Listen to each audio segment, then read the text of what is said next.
That ship just needed to maintain homeostasis. That's it. That's all you needed. Well, that's not the word they would use, but yeah. Every time they said that word as a teacher, my eye twitched. Like that is not what that word means. It's not what that word means at all.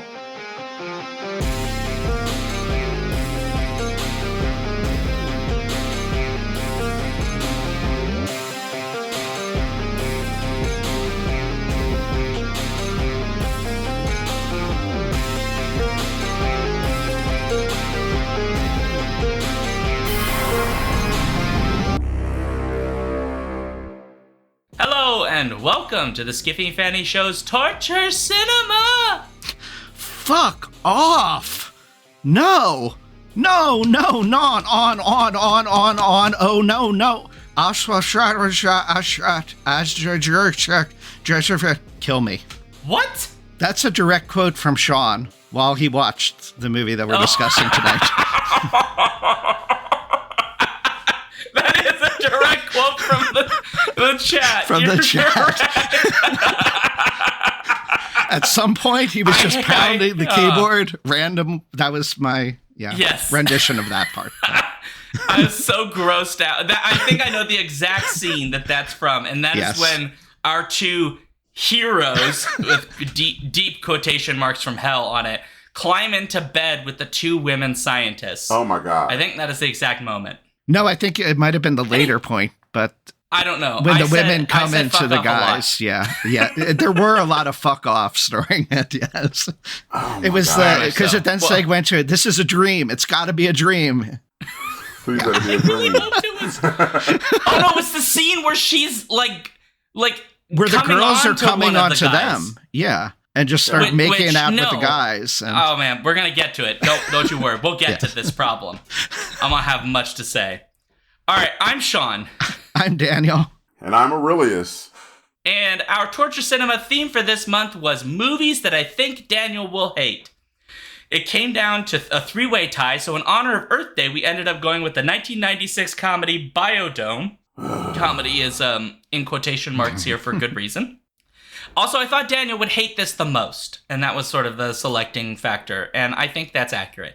It is directed by Jason Blum and written by Kip Koenig and Scott Marcano from a story idea by three other bros.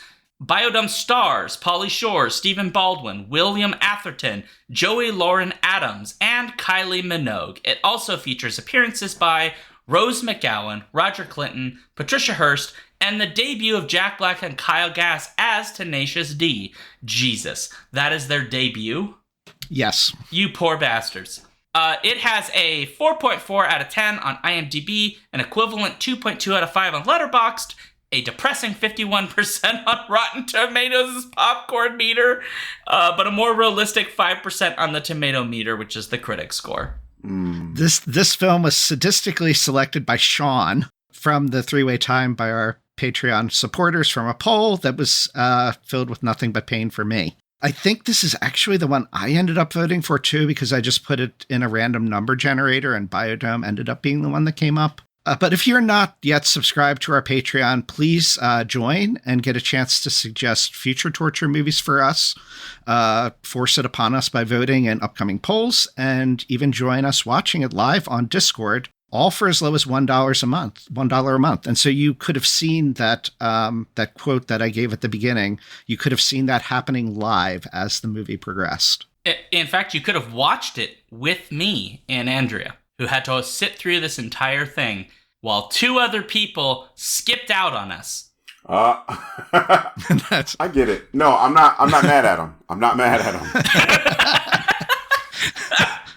I am. Well, they skipped out and mocked you. Shared. They mocked you about the fact that they were skipping out too. Yeah.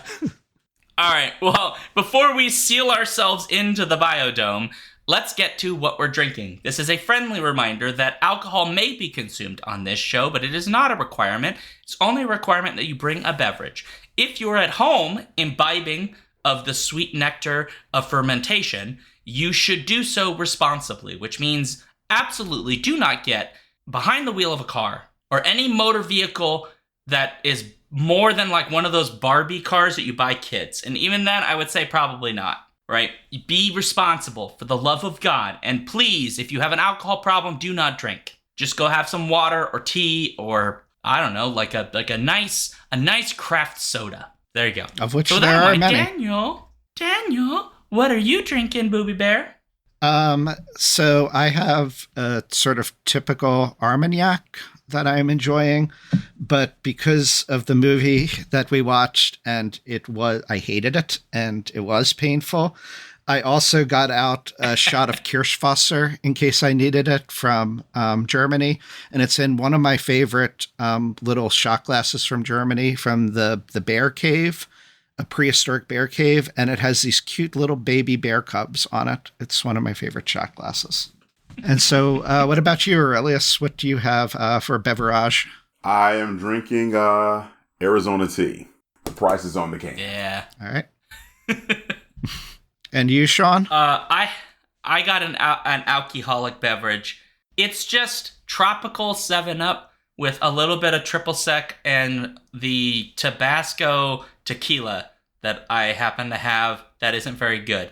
And I just mixed them together. There's not really that much alcohol in here. It's mostly 7-Up because I don't drink that much anymore because I'm old. But there it is. That's what I'm drinking. It is a pleasant color, I think. It is. It kind of looks like what their pee would look like in the movie based on the things that they eat. Good God. Oh, it does look like kidney damage, right? Yeah, it does. Yes. God. Yeah. You're welcome for that image. Alrighty. Daniel has, for reasons I don't understand, selected himself to summarize the movie Biodome.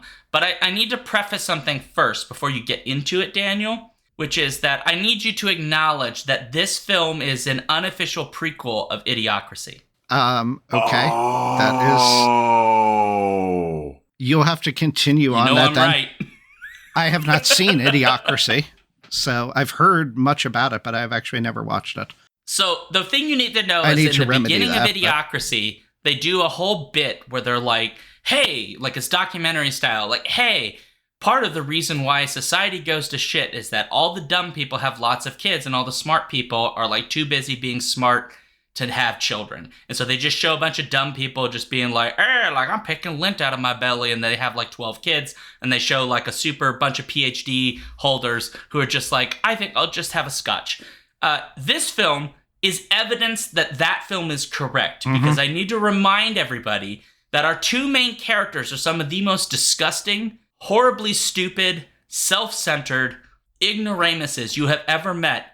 And yet, 4 different women in this movie, at least, throw themselves at them. Including supposedly smart women. Yes. Supposedly. Well, none of the characters really here show much intelligence, I wouldn't say. Though there's only one character who does, who's the one that realizes to save the world, the biomodal must be destroyed from the inside. That's, well, yeah, okay, that's fair. Yeah. Good old William Atherton. Yes. All right. All right, Daniel, what's this movie about? So Biodome is about 2 idiots, as we've established. Bud Squirrel McIntosh, played by Pauly Shore, and Doyle Stubbs Johnson, played by Stephen Baldwin. And they both have girlfriends, though God knows why. One girlfriend, Monique, played by Joey Lauren Adams, and the other, Jen, played by Teresa Hill. And the girls are both really into environmental advocacy and Earth Day and saving the planet. And the 2 guys basically say they are, but very obviously are not, which the girlfriends realize and make them basically admit to, but yet they still stay with the guys. It doesn't make sense. But in any case, after the girls, for one of the first times of many times in the movie, say they're just going to leave the guys go off and they're driving down the highway and they got to pee. And so they see this building and they think it's a mall, when in reality it is the Biodome, which is this, like Biosphere 2 kind of setup where scientists are going to go in to see if humans can exist in this perfect habitat of balance with nature. Basically, they phrase it as maintaining homeostasis, which doesn't really quite make sense with what they're doing, but somehow there's a computer in there that's checking to see if homeostasis is being maintained or not. But Pauly Shore and Stephen Baldwin, Squirrel and Stubbs, find a way to sneak into the biodome because they still think it is a mall to go pee. And it ends up getting sealed then to seal the scientists in for 1 year for this experiment. And now Squirrel and Stubbs are trapped in there as well.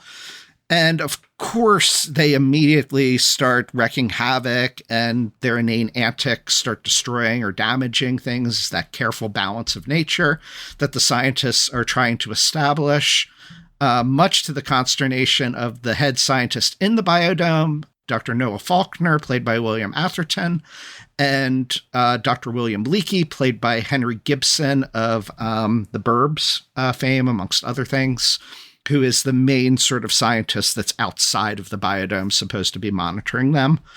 Also inside are Dr. Petra von Kant, played by Kylie Minogue, T.C. Romulus, played by Kevin West, Dr. Olivia Biggs, Denise Dowles, and Mimi Simpkins, played by Dara Tomanovich. So in any case, you have these actual supposed real scientists, and everything's being disrupted by the antics of Squirrel and Stubbs, and things get worse. The whole homeostasis collapses because somehow Squirrel and Stubbs manage to find a way out through a back window door that just happens to have a key in it that they can escape. And they go out and get a bunch of people and throw a big party in the biodome. And that big party, of course, destroys plant life. So there's no photosynthesis, which leads to collapse of the ecosystem. And then all of a sudden, miraculously, they start thinking about the error of their ways, and they want to rescue the biodome and bring it back to homeostasis. But William Atherton's character has completely gone nuts by this point, or has he gone completely sane amid the antics of Squirrel and Stubbs? And so he starts making bombs out of coconuts. He eats a parrot, and he tries to blow up the biodome from inside, even before Pauly Shore and Stephen Baldwin can restore homeostasis. But Atherton is foiled. The idiots somehow bring back homeostasis, and they leave to be reunited with their girlfriends who now accept them again, despite everything. The end. Sean is displeased. Jeez. There's not much to like about this movie. No, this is why I played video games, because movies like this existed, and they just reminded me that for whatever reason, our culture had decided that women liked dumb men, and I don't know where that came from. Oh, the culture, but I hate it. Because you'll never guess who's writing the scripts. Yeah, the people that are writing the scripts. Yeah, I mean the fact that this is a 51% on Rotten Tomatoes with audience score. There's a large group of people that love this movie. And back when it came out in the 90s, there were people that saw this and thought it was the greatest thing ever, because this is how people behave. Like, I knew guys in high school that were like this, right? And people were fine, and they emulated that. So, I mean, we haven't gotten to likes and dislikes, but I will make an argument that this movie is historically at least relevant. No.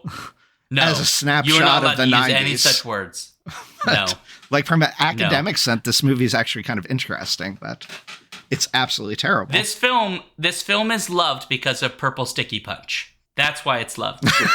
I don't know about just that. No. There's this stuff film is of Pauly Shore that because of people. No. It is Purple Sticky Punch. That is what did it. It is a bunch of very high people watching a stoner comedy and loving it. The end. Is it a stoner comedy? I don't think it is, really. Well, because, yes, they try to plant the weed. Yeah. But Purple Sticky Punch. Mm-hmm. Yeah, but maybe it's because of the rating. Because at no point do these guys actually smoke. We don't see them do any. No, that is correct. And they're never acting high. They're just acting like they normally do. Well, they're acting like idiots all the time, right? And they're not smoking pot. That's the way they are. That's their brain. Okay. That's their brain. This movie is quite literally Afro-Mans because I got high. Like, come on. Like, that's what this movie is. Come on now. Come on. Afro-Man didn't have to fight the police in a lawsuit for defamation for nothing. Come on. I mean, no, the case is made. Okay, yeah, no, you're right. I mean, I get that they don't actually do it in this. It would be not like the, what is the Dave Chappelle movie, which is a stoner comedy? Oh, Baked? Half-Baked? Half-Baked. Half-Baked, yeah. Yeah, it's not Half-Baked. Right, it's not where they Cheech very and clearly Chong. are doing it. Yeah. So it's But not in the that kind of sense. comedy is stoner comedy, right? They're stupid. They eat obscene amounts of food. Mm-hmm. They're basically giant man babies, like running around. The only things they're missing is literally a lifetime supply of Depends. Like this is stoner comedy at its most basic, and the people in it even describe it as a stoner comedy. I guess, yeah. Pauly Shore himself. I may have watched an interview today with Pauly Shore. All right. Wow, what was that like? Weirdly not as stupid as this movie. In fact, he seems almost intelligent. Wait, was this a recent interview, or was this from the period? Not from the period. I didn't look at the exact year, but he clearly aged. So, and it was him and Baldwin together. And part of it was like a podcast they did with, and they talked a little bit about their time on this film, and they do make a really good point. Was specifically Stephen Baldwin, who makes this great point that there's all this talk about like making a second movie, and there's been talk about it for a long time, since at least 2013. There's been rumors that that's getting made. There supposedly is a script that exists at this point for Biodome 2, and he has said that making it would be very difficult because it is so very much a product of its time in a way that other comedies aren't. So like the example he uses is Dumb and Dumber, which has at this point had more than one sequel and a prequel film.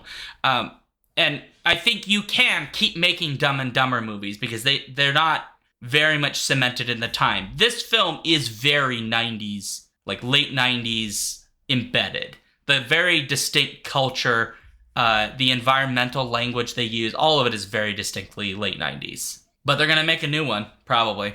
Yeah. No. They bring back lots of things they shouldn't, so that doesn't surprise me. Even if it doesn't fit the era anymore, or if it was, very firmly rooted in its era. Yeah. But yeah, I mean, it's got Roger get Clinton doing a cameo, right? Like, are you going to bring back Roger Clinton now? Like, how is that going? Like, is he even alive? I don't know. But is that going to, like, that wouldn't Does resonate it matter? with... No, but, like, that doesn't resonate with the audience. AI generate right? him. It'll just be Roger Clinton's head showing up inside of the purple sticky punch flowers. Oh, Lordy. Oh, man. Let's get into likes and dislikes. Yeah. Because I think we have to. Yeah, we can't go on forever. Can I be 100%? We're going to start with Daniel. I'm sorry. Oh, go ahead. Can I be 100% transparent? You love this film more than anything in the world? Yes, I do. This was a huge impact. Heck no. So remember earlier, where you're like, "Do you got it?" I'm like, "Yeah, I got it. Let's go." Boo, boo, boo, boo. Right? As I started following, I realized that the link I clicked on was older, and so okay, I'm totally prepared to talk about Pandorum right now.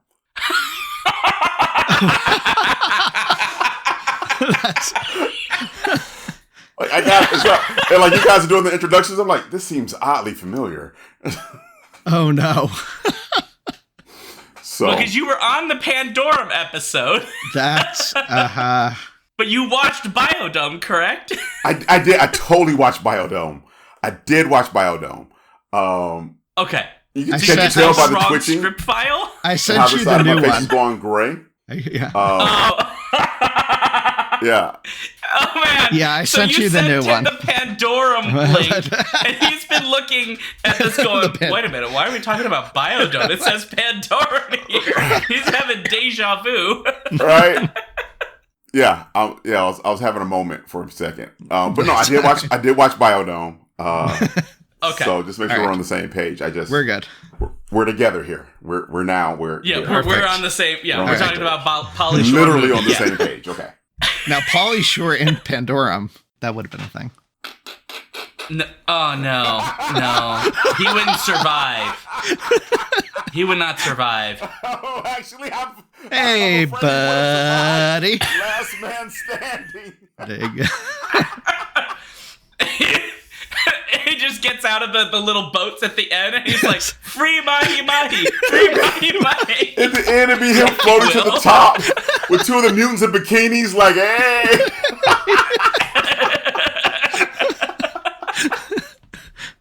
It's him giving a lecture on purple sticky punch to all of the cannibal aliens. Exactly right. I propose we plant the seeds. And I know what you're thinking. Illegal. But the value of purple sticky punch goes way beyond just token it. They're wearing Hawaiian shirts. Like the little like cannibal baby has got one. with the weed symbol on it. Like, Oh, God. oh man. That ship just needed to maintain homeostasis. That's it. That's all you needed. Well, that's not the word they would use, but yeah. Every time they said that word as a teacher, my eye twitched. Like, that is not what that word means. It's not what that word means at all. All right, Daniel, your first or only really, for this movie, go. There were a few moments where I laughed. Yeah. The one line about fucking Bill Clinton, I thought was pretty funny and caught me by surprise. And the whole bit about the Great Fire of 1979 with the chipmunk. The chipmunk fire. And then later, I haven't seen this much destruction since the Great Chipmunk Fire of 79. That was funny. So there were like moments of this, and they were very fleeting and few, where it was actually like I chuckled and had to laugh. So that is my like. Beyond what I mentioned before that you disagree with, of that it's set in its time and it's a really good representation of that kind of 90s movie of what lots of people loved and still do. No, but whatever. You know what's weird? If you read quotes from this movie without seeing the actual film, the quotes make it seem like the movie is much more fun and funny than it actually is. Mm-hmm. So, like, let me just read some random quotes from the film. Well, actually, before you get to that, the Mahi Mahi one, on its own, right. Like, as I was rereading that quote, I was like, but during the movie, the way it's delivered, that scene is really off-putting and not that amusing, and so it doesn't hit as comedy whatsoever at the moment in the film. So, yeah, go on. So here's Doyle. He says, I never quit anything in my life except for Chinese calligraphy, my thesis, Tuna and You, the early years, kangaroo anatomy, toe photography, booger sculpture, and masturbation. Well, maybe not masturbation, but give me a break. It's the only thing I'm good at. That's a fun line. Delivered in the movie, not so much. But there are lots. Like, here's one. What do you guys want out of life? To die and come back as a leotard. Right? It's funny. It's not funny in the moment. No, it's kind of gross. Not, yeah. Right? There are lots of them. There's the fucking Bill Clinton one, which actually is still funny when you read it out loud. The one that I actually laughed at in the film, which is Monique, when she says, Mom, can you please tell your love slave that if he's not part of the solution, he's part of the problem? To which Russell says, the only problem I have is that I've run out of Depends. And I thought that was funny. Just out of nowhere. The problem with the film is I think the characters are so gross that when they say lines that kind of are a little gross but also just sound stupid, they just come across as gross. Mm-hmm. Just gross. Because I mean, it's like if it's a joke, it's like ha ha ha. But like no, they're serious. Like they actually meant that. But there are moments. There are little moments. When I chuckle, just little ones. And that Depends line is one of the examples where this movie gets into almost like absurdity, where a lot of the absurdity is just so over the top stupid and like, oh my God, could people be this stupid? But that's one of those moments that is kind of humorous for its absurdity.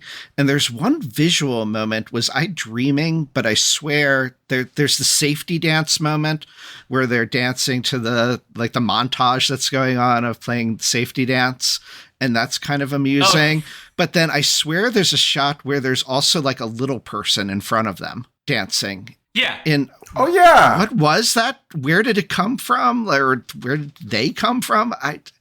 It's really kind of surreal, that moment, and doesn't fit with other parts of the movie. You're right, but when it does that, it's actually kind of a little fun. It's not funny like ha ha ha. It's more like, what the hell is going on? What the hell is going on? I kind of wish that was more in the film. Is Right. it just was being absurd a bit more, unless like here are these two gross man babies that we have to watch like eat chips and have food Be fall out of their disgusting. mouth all the time. Yeah. Yeah, Totally less disgusting, more like weird shit just happens around these two characters. They're like chaos, like magnets. Right. Right? That's the problem with them. It's not that they themselves try to cause all the trouble. Chaos just seems to follow them. And so them being inside the biodome is inadvertently a problem for everybody else. They just don't realize it until it happens. Right. That's how this film should have been made.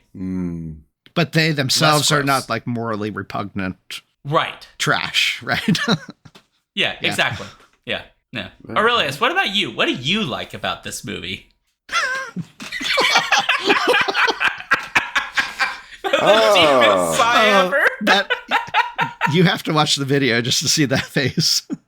It employed people. People yeah. were able to feed their families and buy purple sticky from the money they made from this movie. No, that's illegal Yes, very illegal. at this time. Very illegal. Well, I'm sorry. I'm actually in Chicago. Not quite. But this is 1996. Oh yeah, right. Yeah. Very illegal. Very illegal. Very illegal. You're not supposed to be doing that. It's not okay. It will actually trash your presidency if they find out that you even inhaled it. Oh yeah. You cannot become Nice. president. Yeah, that was about it. It employed people. This movie. Okay. I did kind of like some of the, just watching it now, some of the. Oh yeah, I remember that was a thing, right? Like the overly plucked eyebrows, and the little the girls wearing the barrettes in their hair. That funny stuff. The Tenacious D cameo, like to see them that young again was actually. I forgot Jack Black, again. Kind of hot. I'm gonna put it out there. Young Jack Black could have had your girl. So, put some respect on his name. But outside of that, outside of that, that was pretty much it. Yeah. There's some poor union guy who needed a job, and somebody called him up when he was like, his rent was due, and he didn't know what he was going to do for groceries, and said, "Hey, look, Pauly Shore's doing a new movie. We need a best boy grip. You're my man." How soon can you be on set? I mean, we have to remember, right? Like Pauly Shore at this in 1996 was like a draw to the theaters. This film less so, but he did like Encino Man in 92, then Son-in-Law in 93, In the Army Now in 94, right? Like he was comedy gold. Yeah. Yeah. And then he made this film, and I think it was all over. But he tried. I mean, well, I think with this film, I think the reason the film did as well as it did was because he just has such a large fan base. People are like, I'll go see Pauly Shore in anything. Stephen Baldwin, not so much. No, but he had done Usual Suspects. Really? Before He was in this. that? You're right, Yeah. he was. Okay. Stephen Baldwin's in Usual Suspects. It's been a long time since I watched that. Yeah, I mean, he plays a little bit of a goofy character. Just that character's goofy on purpose because they're trying to mislead the police. Yeah. But he's like really acting in that film. And then he said, weirdly enough, in the interview I watched, the thing he said was that he was very intimidated about doing this movie because he didn't feel like he had the comedy chops to measure up to Pauly Shore, which I think is a fair concern to have at this point because of who Pauly Shore was at that moment. We broke your list. Really, he completely froze. We broke. His whole ass internet busted. He's broke. God. But no, that's You're back? you're back. Are you back? I'm back. Yes. Oh. you broke. You broke. I just feel like the last 10 seconds, oh, what did I say? Guys, no, wait, what did I say? What did I do? Just telling me off. Yeah. Stephen Baldwin worrying about the acting chops, as it were. Yeah. All right, what is your like, Sean? I'm just gonna be frank. My like is that there were 2 lines in this movie that I actually chuckled at. One of them I already said, which is the depends line. I just found that funny. And I think it's just, I wasn't expecting him to say that, and I just found that very funny. I also weirdly found it very amusing that despite these characters being some of the dumbest people you could ever imagine, they give a lecture about Purple Sticky Punch in the middle that is 5th grade level good, which I was impressed by, because the argument they're making for why they should plant Purple Sticky Punch is actually correct, right? It'll help with the oxygen. It's good for the soil. All of these things they're saying, they have charts. Make rope. Right, you can use it for rope, which is helpful, right? They're saying very smart things, and I was just like, why didn't you apply that at the junior college we find out they go to, right? Which I think the slogan of the junior colleges, the thing I laughed at was there's no shame in it or something. There's nothing to be ashamed of. Yeah. yeah. Which I thought was funny too, right? Nothing to be ashamed of, yes. But, mostly the movie's dumb, but there are these moments where I was just like, okay, I'm into this moment. This is fun. And then his whole, with the stick and everything, with diagrams and all that, or the Purple Sticky Punch, I was like, he's actually making a good argument. Plant it. Free the Sticky Punch. Free the Sticky Punch. Anyway, yeah. Well, William I thought that Atherton, was fun. I guess, would be another kind of like in this. He makes the best of it. Yeah. His whole end, arc of going around crazily mixing the chemicals to make those coconut bombs. Yeah. It's amusing. Yeah. Yeah. I mean, everybody in this is trying to give, who's not the leads, right? Is trying to give a performance with what they're given. And it is just unfortunate that a lot of them don't get really much to work with here. But, such is life. Let's get to dislikes now. Daniel, give us your dislike, please. Oh, God. There are so many to go with. The glaringly obvious one is the whole misogyny of all of this. It's really... It's rare that I've watched a movie that just was so disgusting.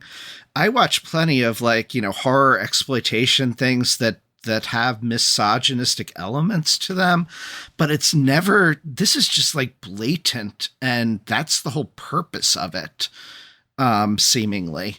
And so you have that scene that alluded to at the beginning, where soon after they arrive in the biodome, one of the female scientists is nice enough to give the 2 dudes a pillow and a blanket because they're stuck in this biodome and haven't come with anything like bedding or a toothbrush or anything. And so they share that, but that's not good enough for them. They can't sleep. And so each of the guys gets up in the middle of the night and just goes into the bedroom with the girls and then gets into bed with them, and then also proceeds to snuggle with the girls, who then react and throw them out. And so on the one hand, it's worse than a snuggle. It's really kind of disgusting and icky, but then at least the women's reaction makes sense, right? But then later in the movie, after the Squirrel and Stubbs are kind of trying to bring the biodome back again, all of a sudden the girls are like, oh, these guys are actually really cute and nice and funny. And they want to thank the guys. And so they walk into their room and proceed to seductively talk to them or flirtatiously talk to them, and then walk up to them and start making out with them. To which the guys at first are kissing and into it, but their brains are slow. It dawns on them, hey, we have girlfriends outside of the biodome we still actually want to be with. We can't be doing this. And so they push the girls off. But it's a scene that's just so infuriating, because there's no way that the women would be doing this. There's particularly in like the plot of this movie, there's no explanation for why it would be happening. They're scientists, they're intelligent. Why would they be doing this, acting this way? They know the guys have girlfriends. So why are they doing it? Right. So like you can understand why the guys have absolutely no control and are idiots and kind of like for a moment, the hormones take over and they're kind of into it. But like, why are the guys the more responsible ones in this scene? That makes no sense. And it's indicative of the entire movie just giving absolutely nothing to the women. Joey Lauren Adams is a really good actress, and she's just given absolutely nothing in this other than acting like a ditzy kind of idiot that continues to forgive and accept these guys despite what they do. And then the female scientists, 2 out of the 3 of them are there just to look pretty and be something for the guys to be attracted to, that then completely fail in what they're supposed to be. And the other female scientist is basically just ignored in the movie and isn't really a major part of any aspect of it, right? But she does have a person, because she's involved with Bug Boy. Oh, I completely missed that then. Yeah. Oh, really? So there's the bit Is there? where the boys are in the water tube thingy that they're treating as a hot tub. Right. Yeah. And Bug Boy and her are like walking down the trail towards it. And if you pay attention to their body language, they're very clearly kind of like into each other a little bit. Oh. And then they stop when they realize the guys are in it. Oh, okay. I read that scene as they're going there to do the very thing the guys are doing. Oh. And that moment has now been ruined. Oh, okay. No, I completely missed that. This movie has layers. Okay. Yeah. But again, why would the scientists be doing that? So yeah, that's my. I mean, I was long-winded, but that's the dislike. The women are just grossly misused in this, both at the level of characters, very obviously, but then also it's just disappointing because there's good actresses in this and they're given shit. This is the problem, I think, in the film in general, right? Which is the way women are positioned in this movie is in a very nonsensical way, right? The scientist women, as you've pointed out, are attracted to these troglodyte dudes for reasons that really defy any logic, right? They're gross, they're selfish, that they make very sexist jokes. They've already sexually harassed / possibly assaulted them, depending on how you want to interpret those scenes. I would call that sexual assault, what happens, right? Like, there's no sensible reason why they would. And then the girls that are their actual girlfriends, the very first scene we see them in is the 2 guys trying to get out of going with them to some sort of environmentalist activist thing, and them making up nonsense excuses, and then later just like throwing garbage everywhere, etc.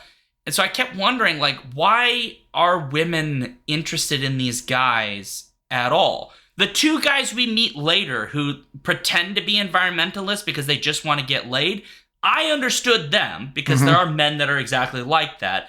And I also understood why the girls would be sort of appealed to by that, because those men are manipulating them to appeal to their politics, right? Which they're basically pickup artists, effectively. But the 2 leads, I don't get it. It makes no sense why any female of any species would be particularly interested in them. Any species. But what's attractive about them? I don't get it. They chew with their mouths open.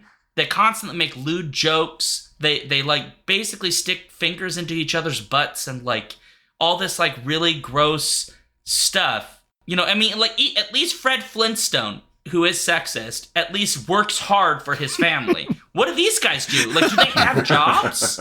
No, they're in junior college. Oh, that's the other thing. Like they had like a house, and I'm like, what do these guys do for a living? Like they own a home. How? That in California. There's a lot of plot elements here part. that don't make sense. But the only thing that I could see being a redeemable, I don't know if that's the right word, but a characteristic to them that somebody could say could be valued. There's no evidence of them valuing it necessarily in this movie, but they are at least honest. They're so stupid that they're unable to be the con artists that those other slick bros are, like that are trying to basically get the girls by claiming to be environmentalists when they're not. They're smarter about how they go about doing that, but Squirrel and Stubbs are idiots, right? And so there's a sort of refreshing honesty to their simple-mindedness, because there's even at one point where it's towards later in the movie, if I remember, where I think it's Joey Lauren Adams' character says something like, "Oh, you're interested in the environment now?" Or he makes some comment about wanting to do something environmentally related. And she's like, "Oh, you're finally into it now?" He's like, "No." So Squirrel responds and basically gives her the honest answer, like, "No, I'm just trying to get in your pants," effectively. Yeah. That is the only thing that I could say is something that you could look at that as like, at least they're being honest, which is a redeeming characteristic.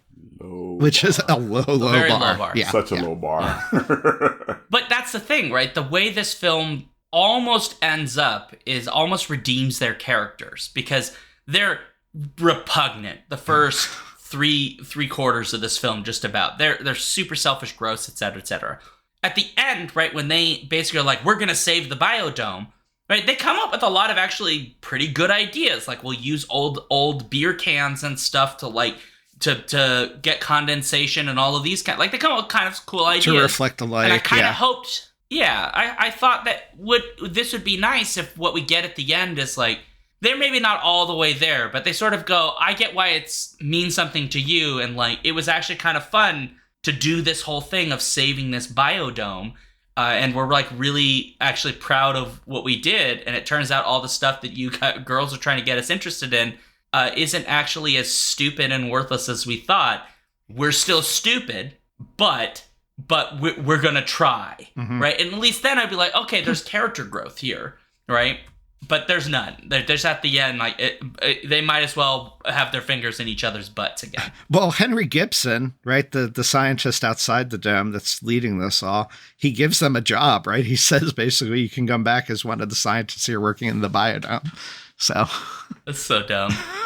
What billionaire gonna hire these idiots? Why? Wait, hold on, wait.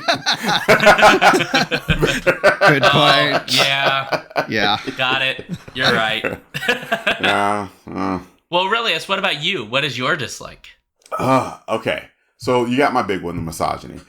Like the total lack of it. Like they put the whole movie on the line for the gag that we're doing right at this moment. Even like, you know, like the little person in the conga line, like, how are these guys surviving? Like, how are they, like, they're entirely incompetent, right? And are not capable of making good decisions in any situation whatsoever. So, like, what were they doing? And the only thing I can think of is, like, I feel like there's a period in the 90s where, like, they're really getting deep back into, like, slapstick comedy, like, really just goofy slapstick stuff. Like, they're trying to recreate the Three Stooges. If they had just gone for the harder joke, I think the movie actually might have been a little funny. They just kept going for the simple stuff. And my other hate, as a science teacher, as one who works at a science museum, is just the total mocking of anything scientific whatsoever for no good reason. Like, you guys want to save the Earth, dorks! Like, what? That was my other dislike. This really, like, environmentalism then is all about just like cleaning up all the trash. Like that was it. Like we clean up trash. It has nothing to do with like water remediation or cleaning up pollution. It's all about the beach shouldn't be dirty, so let's clean up the beach. And that is the only recycling, okay? And that is the only environmental stance I think the writers knew about and cared to even try to like investigate. Because, yeah. That's a totally interesting point, because this is effectively like one of those 80s comedy movies where you have a big frat party and the whole plot idea is that you got to clean up the frat house, or you have to clean up your parents' house before the parents come home, right? Here, it's just, we got to clean up after our party. We got to clean up the biodome because we've trashed it from this party. And if you just do that, everything's going to work out and fine. Homeostasis is restored to the environment, right? Now, the one point that they did make, and this really should be in my likes, is that we made a mess in the biodome and we have to clean it up in order to get it back to where it needs to be, which is the problem that we have outside the biodome when you think about it, right? I'm like, that was actually a pretty solid, salient point. Like, okay, 1 point for Gryffindor. But outside of that, no. Well, they know. Because remember, they go to that lake, and they're like, remember when we used to swim here as kids? It's now gone, right? It's like a stream. Which swimming there as kids was the mother would try to like dunk him under the water for a really long time. And the flashbacks. Oh, the flashbacks. The flashbacks made no sense whatsoever. Like none. Like, first of all, it's just how they lost brain cells. Like Doyle. Yeah. Was it Doyle? What was his name? Stubbs.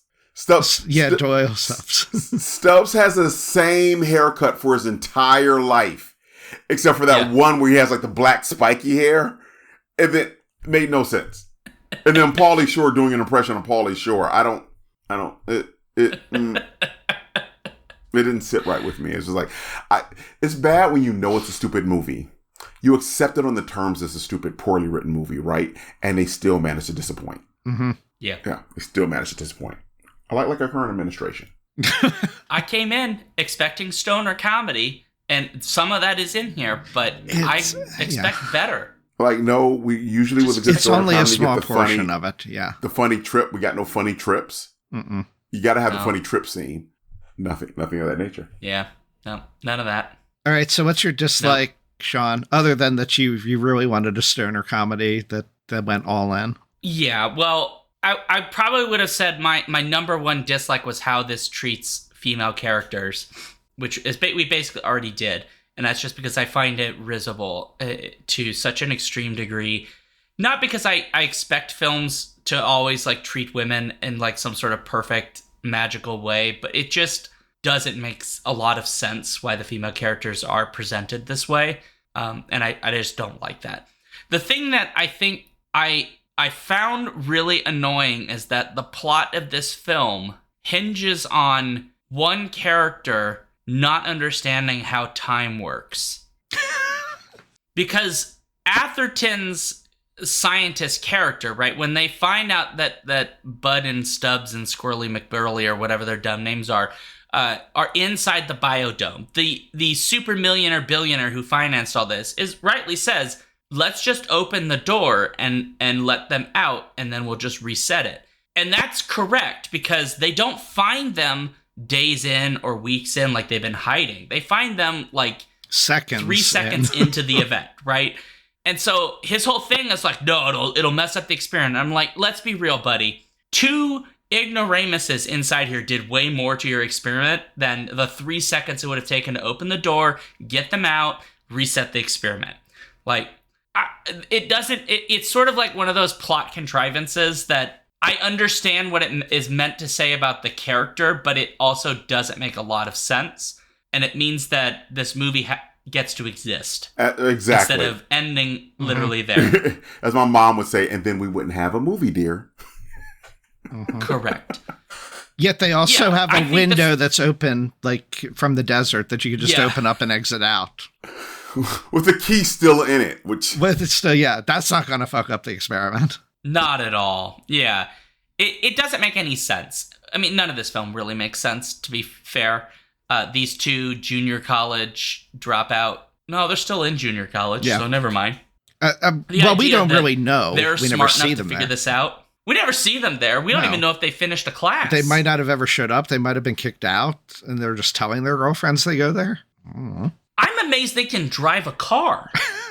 This is true. Who gave them license? Look, I'm from California. I've had to retake my driving test in the state of Minnesota, and I will tell you right now, the driving test in California was harder than the driving test in Minnesota, and it is even easier in the state of Iowa, where I presently live. So I don't understand how these 2 men managed to get driver's licenses. How do they put shoes on? Exactly. I just assumed they put them on backwards. But they couldn't even eat snacks, right? They're like dumping the Cheetos everywhere. Like, bro, you're got to be in here for a year. Ratching the Cheetos. They're on the floor. They're like everywhere. Like, no, in the hole. Oh. Inside this. Speaking of the Cheetos, did you notice they all had like the tubs that those were in all had like biohazard labels on? Yeah. Of like all the junk food. Like, why did they have that junk food there?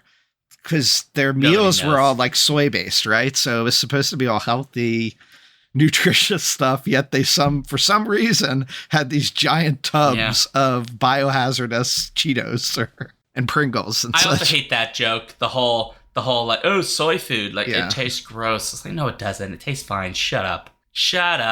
You're from California. You've eaten a lot of Asian food. There's a lot of tofu in that. You're fine. Yes. You know, the other thing that struck me about this movie as I was watching it was thinking how like these men grew up. Like they're all like, did they? Did they? No, like now in the world now, like it's like these characters, right? Eventually became like 50-something-year-old men. Now they're like 50-something-year-old men voting, right? Oh Jesus! Yep. Getting mad that women don't know how to take a compliment anymore. Yeah. Talking about, I miss the good old days when you just go ahead and throw a rager. Like I said, there were people like this that I knew back. Like they've got kids. So bad. It's so bad. You know, one of them voted for Tiger King. Definitely voted for Tiger King. Yeah. So what was with William Atherton's scarf? In all the scenes, no matter which biome he is in, he always is wearing this scarf. Did you not notice that? Or that bothered the heck out of me? Like, why does he always have this scarf on? I couldn't stop looking at the mullet. Okay, that's fair. Honestly. That hair is something else. Yeah. I couldn't stop looking at the mullet or his shoes. Like, just he definitely had a look. This poor guy was devoted his entire career to being unlikable men, right? Yeah. Who honestly, maybe next to the other guy, the butterfly guy, right, may have been the most likable man in the whole movie. Yes. Right. Yes. He was ironically the most likable man in the entire movie.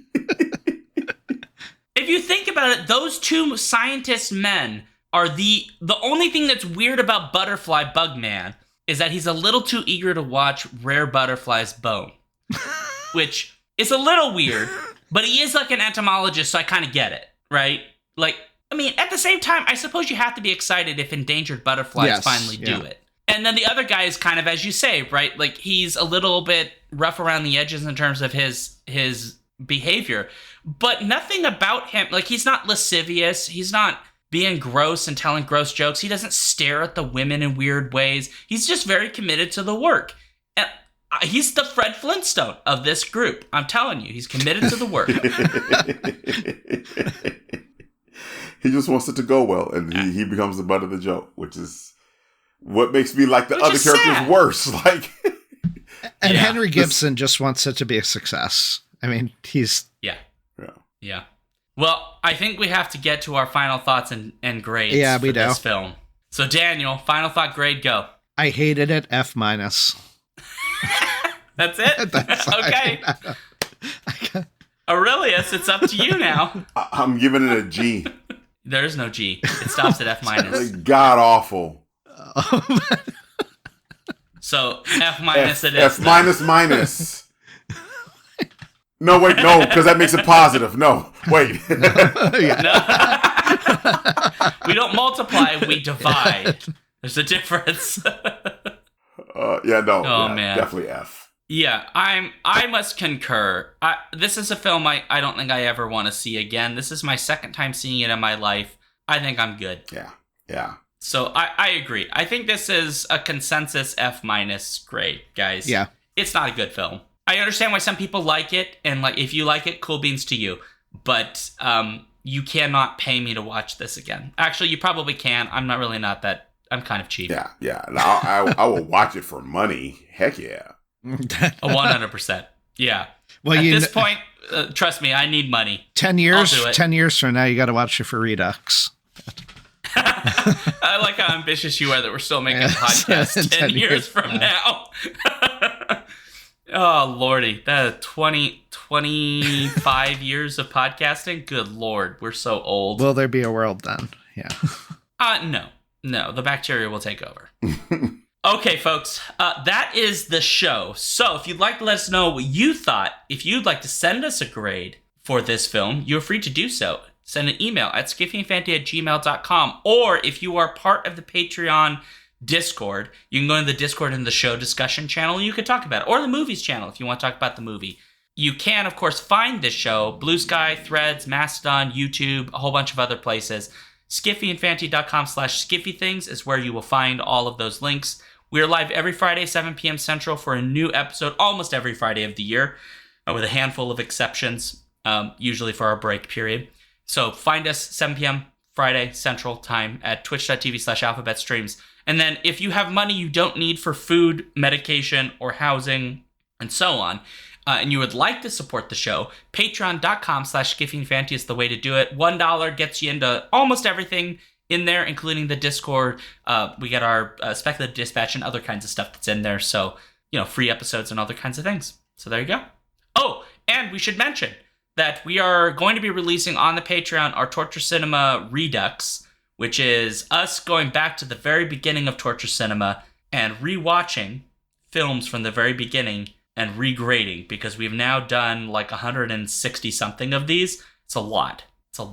And we want to give a thank you to all of our Patreon supporters. Andrea the Abiding, Cameron the Chthonic, Caroline the Benevolent, Carrie the Divine, Chris the Candescent, Dan the Transient, Daniel the Cultured, David the Debonair, Jeff the Gracious, Erica the Esteemed, Joseph the Jovial, Juan the Junctional, KB the Kind, and Karen the Kickass. Kat the Kinematic, Matthew the Magnificent, Paul the Pious, Robert the Reliable, Robin the Bold, Ryan the Resilient, Sarah A. the Sensational, Sarah E. the Sublime, Sarah O. the Rapturous, Stephen the Strange, Tari the Thorough, Tanya the Triumphant, and Trish the Imperturbable. Excellent. Oh, and a quick thank you to Console Cowboy 88, who is a brand new live watcher today. And so thank you very much for popping out. I hope you enjoyed the show, and thank you for commenting in the chat. We appreciate you. So, and appreciate everyone else who also is here. Just, Annie and Paul and Trish, and there may have been some lurkers I won't draw attention to, because that's not fair to lurkers. So, as for me, SeanDuke.net is my website. If you put /DukeThings on that, you'll find all my socials and links to various things. And then I am at twitch.tv/alphabetstreams Sundays and Wednesdays at 6 p.m. Central for gaming and other kinds of shenanigans. You can find me, Daniel, at Reading 1000 Lives. That's 1000, the number, as opposed to spelled out, on either my blog or on Blue Sky at Reading 1000 Lives. And also make sure, if you don't, check out the Skiffy and Fanty blog. You can find me on Blue Sky at Aurelius Reigns 2, AureliusRaines 2. And that's it. Don't come to my Instagram. It's boring. All right. Skiffy and Fanty bylaws require me to make this hopeful. And I'll just say that we never have to watch this movie again. Woo! Woo! So there it is. So hopeful ending and scene.